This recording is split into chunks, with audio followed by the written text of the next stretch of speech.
নোয়াপাড়াতেই প্রথম তৈরি হয়েছে কোনো ভাসমান রেস্টুরেন্ট, যে রেস্টুরেন্টটার নাম ভোজন বিলাস। যদিও বা এই রেস্টুরেন্ট তৈরির কাজটি এখনো পুরোপুরিভাবে সম্পন্ন হয়নি, এখনো তৈরির কাজ চলছে।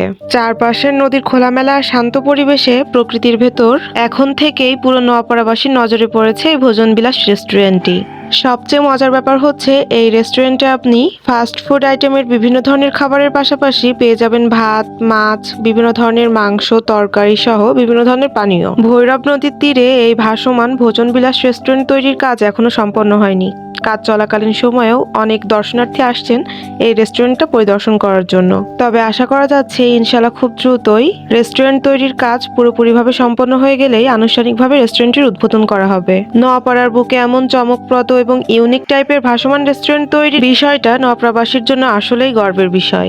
আশা করছি আমাদের শিল্প শহর নোয়াপাড়াতে এই ভাসমান রেস্টুরেন্টটা দেখার জন্য পাশাপাশি খুব সুন্দর সময় পার এবং রেস্টুরেন্টের খাবারের স্বাদ নেওয়ার জন্য দূর দূরান্ত থেকে অনেক দর্শনার্থী আসবে নোয়াপাড়াতে। শুধুমাত্র ঘোরাফেরা, খাওয়া দাওয়া বা পরিবার পরিজনের সাথে সুন্দর সময় পার নয়, অনেক অনেক ছবি বা ফটো সেশনের জন্যও আলাদা সেলফি বুথের ব্যবস্থা করা হয়েছে এই ভোজন বিলাস রেস্টুরেন্টটিতে। নোয়াপাড়ার ভৈরব নদীর তীরে এই ভোজন বিলাস ভাসমান রেস্টুরেন্টের অবস্থান আমাদের তথা সমগ্র নোয়াপাড়াবাসী পরিচিত শিবু কফি হাউসের সামনেই।